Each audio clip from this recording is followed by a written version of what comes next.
세월이 아닙니다. 정말 흐르는 강물처럼 흘러 가는 것 같습니다. 아침에 전사님 일찍 올라오셔서 이렇게 예배를 준비하고 저도 일찍 올라와서 있는데 목사님 그저께 입학 감사 예배를 드렸는데 이제 거의 종강을 바라보는 시간들이 돌아왔다고 그런 이야기를 함께 나누었어요. 정말 시작한 지 얼마 안 됐는데 11월, 12월 달력이 한 장밖에 남지 않은 그런 시간에 와 있어요. 저는 오늘 이 시편에 있는 말씀을 중심으로 해서 하나님이 어떻게 우리를 인도하셨는가,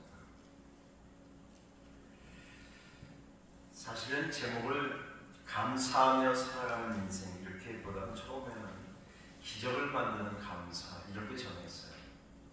그런데 지금 보편적인 제목이 감사하며 살아가는 인생 그것이 낫겠다 해서 제목을 이렇게 좀 바꾸었어요. 지금까지 살아온 것들이 보면 기적이었습니다. 기적의 연속이었습니다. 앞으로도 우리가 살아갈 날들도 기적입니다. 꽤 됐네요. 한 4, 5년 전에 세상을 떠난 서강대학의 유명한 영문학자의 수필가의 장영희 교수가 쓴 책 가운데 수필 제목이 살아온 기적, 살아갈 기적입니다. 그는 장애를 깊이 입고 태어났어요. 그래서 엄마가 어려서부터 업고 학교를 다녔고 끝나는 시간까지 기다렸다가 또 오고 했습니다. 그의 아버지 장영국 박사는 서울대학의 유명한 영문학자였고 대한민국의 훌륭한 수필가 중에 한 분이었습니다. 그는 어린 친구들 학교 시절을 장애를 입고 태어나면서 그 많은 시간들을 보냈지만 잘 성장해 주었고 어렵게 이렇게 대학을 졸업하고 또 어렵게 여기 유학을 가서 영문학 박사학위를 하고 서강대학에서 암에 걸려 세상을 떠날 때까지 교수를 했습니다. 그 책을 한 5권 정도 썼는데 제가 그 책들을 제 서재에도 있고 아주 샅샅이 잘 많이 읽어봤고 제가 참 감동을 받고 하는 그런 책이기도 합니다. 저는 이 말이 참 마음에 들었어요. 지금까지 살아온 것이 기적이었고 앞으로도 기적으로 살아갈 것이다. 여러분도 마찬가지 아니겠어요? 지나간 1년 동안을 지내오면 참 기적적으로 살아왔구나. 그 숱한 많은 죽음의 위협에서 여러 가지 상황 가운데 나를 건져내 주셨구나 생각하면 정말 감사하고 눈물이 날 뿐입니다. 삶과 죽음의 경계에 기적이 있다는 사실, 우리가 살아가는 것과 죽음의 경계선상에 항상 하나님의 기적이 있음을 믿으시기를 바랍니다. 그러게 하나님을 찬양합니다. 그 하나님을 높여드립니다. 그 하나님을 송축합니다. 송축한다는 말은 무릎을 꿇다, 몸과 마음을 바쳐 그분을 사랑한다는 말. 여러분, 오늘 우리 은혜의 절기에 추수감사절 절기에 여러분 세 가지 단어를 꼭 기억했으면 좋겠어요. 하나님의 은혜, 하나님이 나를 향한 정말 경탄할 만한 일들, 또 한 가지 하나님의 축복을 기대하는 마음. 은혜, 경탄, 기대. 제가 가끔가다 이러면 새벽에 여러분은 이 세 가지를 꼭 기억하십시오. 기도, 기대, 기다려. 기도하는 사람은 항상 사람을 기대합니다. 하나님 오늘 어떻게 인도하실까 기대하게 되지. 기대하는 사람은 그것을 기대하는 만큼 어떻게 한다고요? 기다리게 되지. 그러니까 우리의 인생을 돌아보면 사실은 기적의 연속입니다. 매일같이 살아가는 것이 기적입니다. 그리고 오늘 감사절은 내가 여기까지 오게 하신 하나님의 은혜에 감사하고 주변 사람들에 대한 고마움을 잊지 않는 것입니다. 여러분, 오늘날 사람들이 왜 이렇게 삭막하다고 느끼냐면 주변 사람들이 배려가 없기 때문에 그렇습니다. 배려하면 훨씬 인생은 살기 좋을 텐데 그러지 못합니다. 우리 동네 분이 한 분이 항상 여기 아주 좋은 차인데 앞에다 고기 3칸 있는데 거기가 제일 차비가 좀 낮잖아요. 들리기도 낮고. 그런데 그분이 한 몇 주 전부터 계속 거기다 차를 세우는 거예요. 근데 우리 아침에 우리 정명희 씨가 새벽에 오시는데 차 돌리기 고기다 들고 제일 나을 것 같다는 저는 생각이 됐는데 그분이 항상 차를 대요. 그래서 제가 고민스러워서 어떻게 얘기를 할까 얘기를 하다가 제가 지혜를 좀 짰어요. 그래서 그러지 말고 얘기하지 말고 제가 글을 하나 써야 되겠다. 스티커에다 글을 써서 이렇게 붙였어요.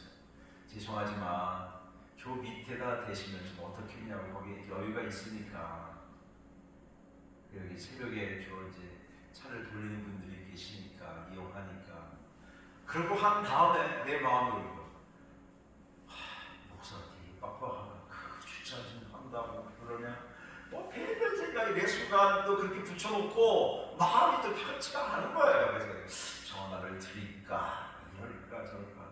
근데 그분이 또 잘 이해해 주시고 통화는 안 해봤지만 그 밑에다 이제 차를 대고 하더라고요. 앞에는 이제 항상 비어 있더라고요. 인생을 살면서 우리가 감사하다고 하는 것은 뭐예요? 다른 사람에게 대한 조그마한 배려, 조그마한 관심 이것만 있으면 인생은 참 살아가기 괜찮을 텐데 그렇게 각박하지 않을 텐데 그렇게 힘들지 않을 텐데 어려워도 힘이 되는 건 사실이지만 그렇게 서로의 배려가 있을 때 인생은 조금 더 살맛이 나지 않겠나라는 마음을 갖게 됩니다. 우리 인생을 살아가면서 오늘도 감사절 아침에 하나님의 은혜는 말할 거 없고 우리 이웃들, 가족들의 관심들, 사람들 보이지 않는 데서 우리를 지키시고 도우시는 손길들 때문에 내가 여기까지 왔다는 것을 기억하시기를 바랍니다. 물론 내가 열심히 살아서 최선을 다해 잘 산 것은 사실이에요. 그러나 주변 사람들의 도움이 없다니 살 수 없죠. 감사하다는 것은 다른 게 아니에요. 좀 솔직하고 단순하고 정직하고 순결하게 살아가는 것이죠. 나의 있는 모습들을 그대로 인정하고 하나님 앞에 서는 것이죠. 하나님이 그토록 나를 사랑하십니다. 그토록 나를 인도하십니다. 그렇게 인정하고 살아가는 거예요. 사람이 감동을 입을 때가 올 때 진정성을 갖고 살아갈 때 감동을 입게 됩니다. 제가 며칠 전에 어떤 영상을 하나 봤는데 이 집사님은 한 40대에서 50대 되는 집사님인데 독일 도르트문트라는 도시에서 독일 청소년들을 합창 지휘를 하는 지휘자예요. 물론 대학에 성악을 전공했지만 독일에 가서는 유학 가서는 합창 지휘를 전공했어요. 근데 아이들을 치료하기 시작했어요. 너무너무 잘하는 거예요. 동양권의 사람에게 독일 사람들은 그 음악에 대한 자존심도 있고 동양 사람들 다 사랑하는데 이 집사님은 정말 진정성을 갖고 그 아이들을 가르치게 됐어요. 조금 하다가 발전돼서 작년에는 그 도시에서 굉장히 그 도시가 큰 도시인데 그 도시의 합창대회에서 우승을 했어요. 너무 자매를 한 10몇 살, 17살 먹은 자매들 한 30년 된 너무 잘해서 우리나라와 독일 그 수교 기념으로 한국에 초청을 했어요. 그래서 교회에서도 했고 그 자매 그 집사님 고향이 진주인데 진주에서 서울에서 인천에서 수원에서 하는데 얼마나 아름답든지 또 얼마나 우리나라 큰 대형 교회에서 그 자매를 초청하고 그 독일 아이들과 함께 찬양도 하고 우리나라 가요도 하고 우리 고향에 뭐 그리워 이런 노래를 하는데 근데 그 자매를 통해서 내가 깨닫는 게 하나 있어요. 그 자매가 얼굴 힘들 때 자기 조그마한 방을 보여줬어요. 너무 가난했기 때문에 대학 갈 때 너무 힘들었는데 하나님이 기회를 주셨고 또 기회를 주셨어요. 그러니까 그 자매가 이렇게 얘기해요. 나의 사랑하는 것들, 삶의 순간들이 다 기적이었고 은혜였다. 그렇지 않으면 독일 땅에서 어떻게 이 아이들 하고 같이 찬양을 하고 이랬어요. 비행기를 타고 한국에 오는데 이 자매가 하염없이 감사하고 눈물을 흘려요. 내가 가난해서 이런 세월을 보냈지만 하나님 나를 이렇게 축복하셔서 이렇게 또 일할 수 있는 기회를 줘. 사랑하는 여러분, 우리가 감사하며 인생을 살아갈 때 인생을 긍정하게 됩니다. 감사하는 사람은 내게 주어진 삶에 도망가지 않습니다. 제가 새벽마다 기도하는 제목 중에 하나가 하나님, 우리의 어떤 어려움 가운데 도망가지 않고 정면으로 맞아들여서 이기게 하십시오. 내가 이 사건을 도망가지 아니하고 오히려 이 사건 앞에서 하나님 앞에 당당하게 서게 하시고 믿음으로 살아가기를 원합니다. 내게 능력이 있는 것도 아니고 내가 그럴 만한 믿음의 자신도 있는 것도 아니지만 하나님이 동행하시면 능히 이겨낼 수 있습니다. 내가 이 사건 앞에서 맞아들여서 이길 수 있는 힘과 능력을 주십시오라고 기도할 때 힘이 생기는 것을 알게 됩니다. 오늘 시인은 노래합니다. 하나님 나를 구속해 주셨고 죄악에서 건져주셨고 질병에서 고쳐주셨고 내 삶을 여기까지 인도하시는 하나님의 은혜를 너무도 감사하다고 이야기합니다. 시편의 시인을 보면 다윗처럼 고생을 만난 사람이 없어요. 다윗처럼 인생의 기가 막힌 사건을 만난 사람이 별로 없어요. 그는 늘 벼랑에 섰어요. 절벽 앞에 섰다고요. 누군가 밀어 확 떨어질 수밖에 없는 저 수만 길 떨어진 그런 길에서도 그는 절망하지 아니하고 또 하나님의 도우심도 있고 또 하나님의 인도함도 있고 그렇게 살아냈습니다.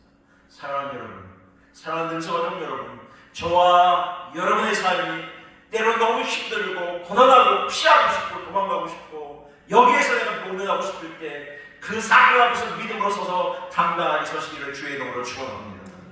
믿음으로 굳게 서시기를 바랍니다. 그럴 때 두려워하고 기도하시기를 바랍니다. 하나님 내 인생을 좀 도와달라고, 나와 좀 함께 해달라고, 내 인생을 좀 버리지 마시라고, 나와 동행해달라고, 하나님 나와 함께 하면 나는 힘있게 살아갈 수 있다고 간절할 수 있는 은혜가 있기를 바랍니다. 그래서 여러분 그 사건 앞에 있을 때 오히려 당당하게 하나님 앞에 기도하고 하나님의 도우심을 입을 수 있는 성도들이 되기를 바랍니다. 하나님 우리를 구원하실 때 우리 영혼만 구원한 것도 아니고 우리의 정성과 감정만 육체만 구원한 것이 아니라 우리 인생을 완벽하게 구원하셨습니다. 토탈 셀베이션입니다.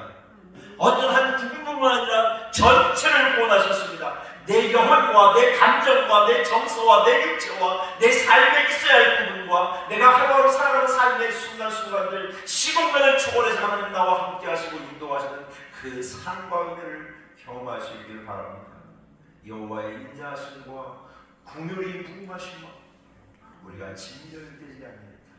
하나님의 사랑과 긍휼하심, 하나님의 사랑과 긍휼하심이 나를 인생을 망가뜨리지 않겠다. 진멸이 나가지 않았다는 말입니다. 여러분, 우리는 정말 잠시 잠깐 잘못하면 망합니다.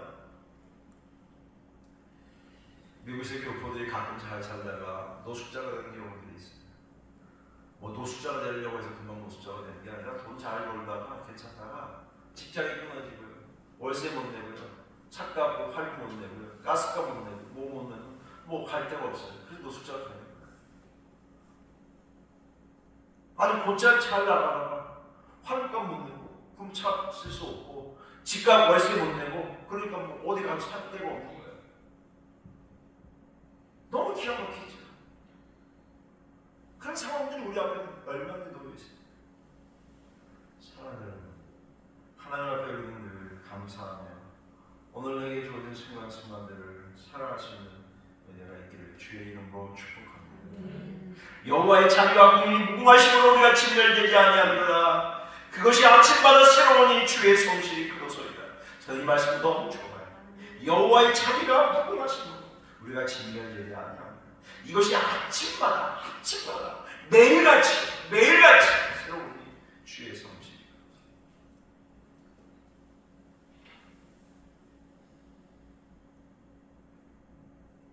하나님은 여러분과 저를 매일같이 인도하시고 어느 한순간에 한 기간만이 아니라 매일같이 눈을 뜨고 또 시작하며 눈을 뜨고 시작하며 또 인도하시고 그 사랑 때문에 우리가 살아가는 것이죠. 주님의 성실을 바라보며 우리는 오늘도 살아갑니다. 예수님의 인자하심과 사랑 때문에 우리는 살아가게 되지. 오늘도 그런 표현을 자주 했어요.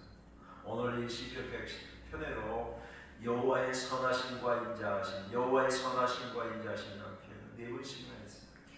여호와의 인자하심, 하나님의 사랑, 하나님의 헤세드와 하나님의 인내하시기 때문에 우리가 살아갑니다. 근데 우리는 자꾸 주님께 떠나가요. 주님께 떠나가요. 마치 숨바꼭질하는 것처럼 하나님 찾으시고 나는 도망가고, 나는 도망가고 하나님 찾으시고. 여러분 이제 그걸 좀 스톱하십시오. 하나님 제가 도망가지 않을게요. 하나님 제가 잘할게요. 이런 모습들이 우리에게 좀 필요합니다. 여러분 너무 도망가지 마시고 이제는 주님 앞에 안착하시길 바랍니다. 은혜에 거하시길 바랍니다. 하나님이 주시는 그 축복 안에 살아가시길 주의 이름으로 축원합니다. 오늘 감사절 아침에 또 기억해야 할 것이 있어요. 사람들은 강할 때는 나를 좋아해요. 내가 힘 있고 돈도 있고 건강도 있고 뭐가 돼 있을 때 좋아해요. 근데 그게 반대로 또 하나님 떠나가요. 근데 반대로 하나님은 내가 연약할 때 나를 사랑하십니다. 내가 힘이 없을 때 사랑하십니다. 내가 힘이 빠졌을 때, 내가 능력이 상실됐을 때, 내가 병들었을 때, 내가 늙어갈 때, 삶이 고단할 때, 사람들의 시선에서 멀어질 때 하나님은 나를 버리지 않나요? 저는 이것만 생각하면 너무 감사해요. 한번 따라서 하십시오. 하나님은 내가 병들고 가난하고 힘없고 연약할 때 나를 버리지 않는다. 아멘. 하나님 내가 연약하게 나를 버리지 않습니다. 성경이 일관적으로 보여주는 그 사상이 뭐냐면 하나님 내가 연약할 때 사람들을 위해서 기대하면 안 되는 거예요. 사람들은 내가 잘 나갈 때 좋아하거든요. 내가 힘있고 핸섬하고 뭔가를 잘하고 능력이 있어 보이고 괜찮고 볼 때 좋아하지만 그렇지 않으면 다 떠나가. 근데 하나님은 반대예요. 그 시인은요 하나님의 성품을 찬양했어요. 하나님은 어떤 성품을 찬양했어요? 하나님의 선하시고 인자하시고 영원하시며 죄를 용서하시고 오늘도 나와 동행하시며 내 인생을 붙들어 주신 그 하나님을 찬양했다고요. 네? 하나님의 성품을 찬양했습니다. 하나님의 능력을 찬양한 것보다 하나님의 거룩하신 성품, 공의롭고 사랑하시고 인자하시고 기다려주시고 나를 품에 안으시고 나를 동행하시는 그 하나님의 성품을 찬양합니다. 여러분 사람이 어떤 사람이 좋은가요? 능력이 많은 사람, 실력이 집중한 사람, 잘생긴 사람 이런 사람이 아니에요. 성품이 좋은 사람, 인격이 좋은 사람, 네? 사람의 됨됨이가 좋은 사람, 사람의 태도와 자세가 괜찮은 사람. 여러분, 여러분의 자세와 태도를 좀 발휘하세요. 네? 태도와 자세가 너무 중요해요. 이것만 잘하면요 사람들이 싫어하지 않아요. 제가 몇 가지 얘기할게요. 인사 잘하는 사람 싫어하는 거예요. 인사 잘하는 사람, 인사만 잘해도 저 사람 좋은 사람. 그리고 여러분 지금 잘 웃는 사람 싫어하던가요? 웃는 얼굴 못 뺀다 이제 침 못 뺀다 웃기만 해요. 인사 잘하고 웃기만 해요. 이런 건 뭐예요? 그냥 자세예요, 태도예요. 어떤 능력이 아니에요. 그렇게만 하고 좀 예절 바르게 하고 조금 내가 양보하고 뭐 이게 뭐 엄청 힘든 건가요? 이거 뭐 대학 나오고 뭐 박사해야 이렇게 할 수 있는 거예요? 여러분 정말 우리가 인생에서 배워야 할 것은요 유치원 다니기 전에 다 배웠어요. 어린이집에서 다 배웠다고요. 어린이집 다 배웠다고요. 네? 신호등 지키는 거 어린이집만 나오면 다 잘할 수 있어요. 그 어떤 외국의 영상을 한번 보니까요 어린이집에 신호등이 있더라고요. 근데 초록색이 있을 때는요 이렇게 가만히 있어요. 신호등이 노란색이 있을 때 조금 흔들리더라고요. 빨간색이 있을 때 신호등이 자꾸 왔다 갔다 건너가면 큰일 나는 거야. 이 신호등이 자꾸 왔다 갔다 하니까 정신이 없잖아요. 아 그럼 애들 머릿속에 이 빨간 불이면 안 되는 거야. 그 노란 불이도 흔들리니까 조금 조심해야 돼. 건너갈 때 그냥 서 있는 초록색이 있을 때 건너가야 돼. 이거 유치원에 배운 거야. 이거 언제까지 쓰는 거지? 죽기 전까지 신호등 지켜야 되잖아요. 뭐 그렇게 어려운 거 없어요. 우리가 정말 좋은 자세와 태도를 갖는 것, 우리가 좋은 신앙을 갖는다는 것은 뭐냐면 주님을 사랑하는 그런 자세를 지금 갖는 거예요. 별거 아니라고요. 그렇게 어렵지 않다고요. 여러분 너무 어렵게 생각하지 마세요. 그리고 미리 당겨 걱정하지 마세요. 그냥 닥치면 다 하니까요. 그리고 우리가 오늘 추수감사절 아침에 좀 늦게 된 게 은혜에 대한 그 갈증이 있어요. 갈증. 사람이 갈증이 있어야 물을 찾잖아요. 사모함이라고 표현할 수도 있겠죠. 갈증, 사모함, 그리워함, 갈망함, 결핍, 부족함.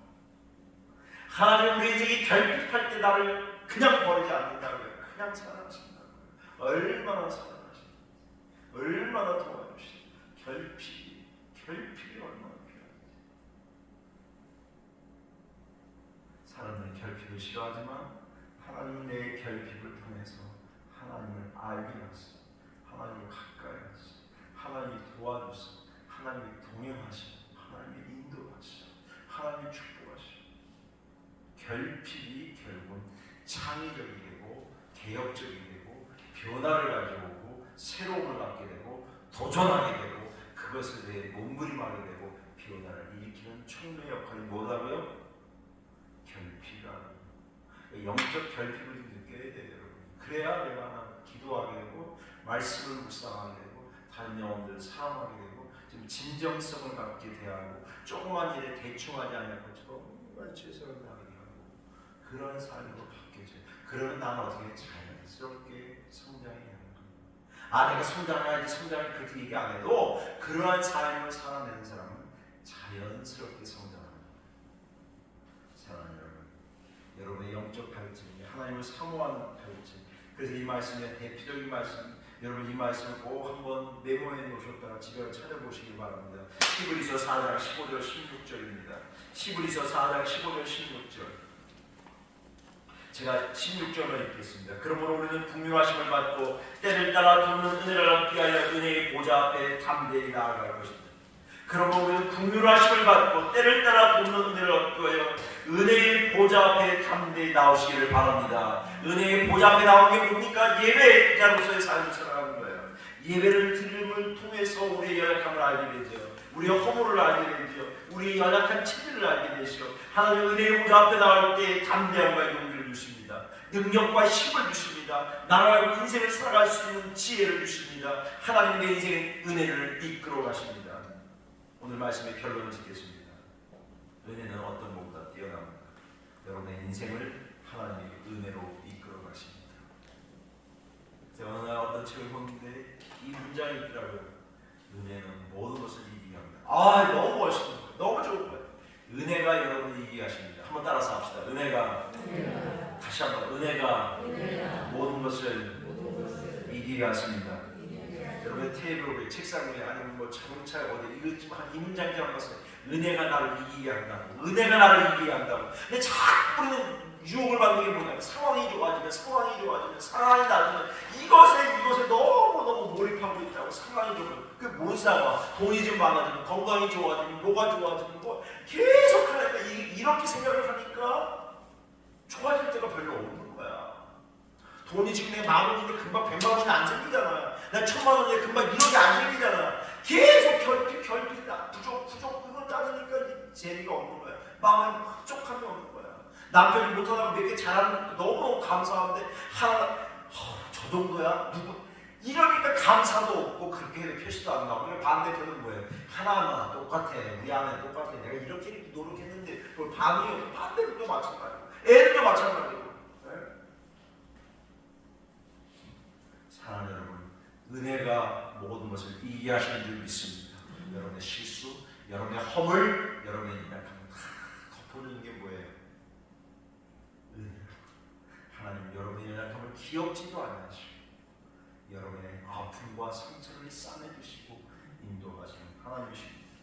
우리 2025년도 수감사 예배를 드리면서 하나님이 나를 여기까지 인도하셨고 하나님의 기적으로 여기까지 왔는데 앞으로도 기적으로 살 것을 기대하면서 살아가시는 저와 여러분 되시기를 주의 이름으로 축복합니다. 거룩하신 하나님 아버지 감사합니다. 저희들 가운데 함께 하시고 동행하셔서 믿음으로 승리하게 하시고 감사의 지혜를 쌓게 하시며 우리 일평생 주의 은혜 가운데 살게 하시고 기적으로 살아가도록 인도하여 주옵소서.